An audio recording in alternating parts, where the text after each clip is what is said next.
Chers amis les autres, bonsoir. Comme vous l'avez certainement compris, du moins c'est certainement le cas des plus perceptifs d'entre vous, le thème de ce soir est le transport, et ce par tous les moyens, moraux et immoraux, légaux ou illégaux, possibles ou improbables.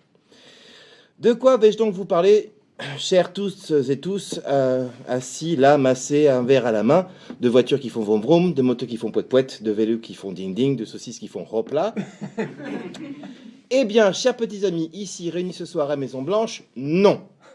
Ce soir, je vais vous parler de toute autre chose parce que c'est comme ça et qu'on ne discute pas. Non, ce soir, je ne respecterai pas la ligne de thème établie lors de la dernière réunion concernant ce numéro de Tetris, dont le titre non officiel est Automoto. Après Vivement Dimanche et 30 millions d'amis, j'ai peur qu'on nous foute en maison de retraite à la rentrée prochaine. Non, ce soir, pour moi, point de blague facile sur Blablacar et Uber. Je laisse ça à de plus grands aigris vains que moi et autres taxis syndicalistes. Ni ne ferait de métaphores sexuelles, mécaniques et automobiles. Olivox est fait tellement mieux que moi. Ah bon?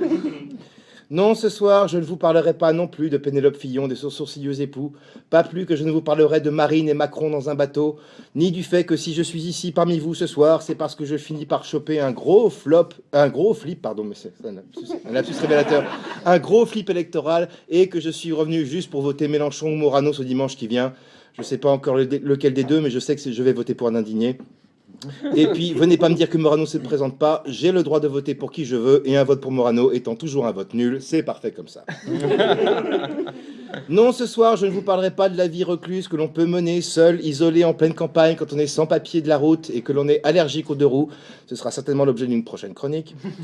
Je ne vous parlerai pas non plus de la difficulté de trouver un rencard dans le plus grand désert rural possible. Ça, c'est trop déprimant pour même y faire allusion. Ni même de l'impression que l'on peut avoir après 3 mois sans regarder la télé, que tout le monde est devenu dingue et répète Macron, Macron, Macron, Macron, Macron, Macron, Macron, Macron, Macron.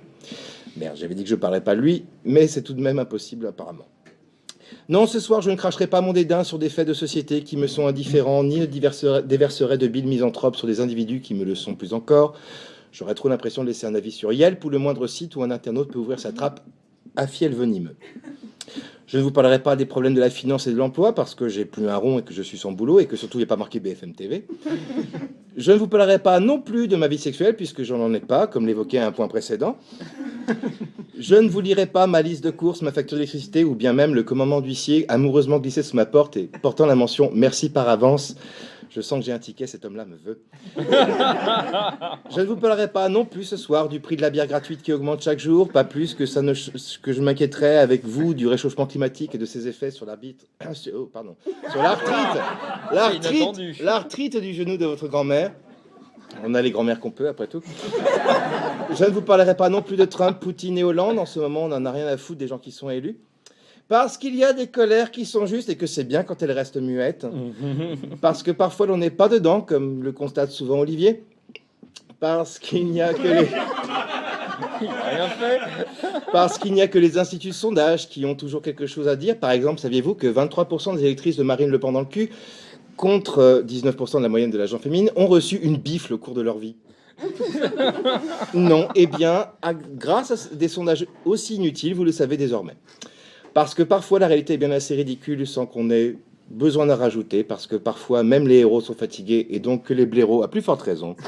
Non, ce soir, je ne vous parlerai de rien.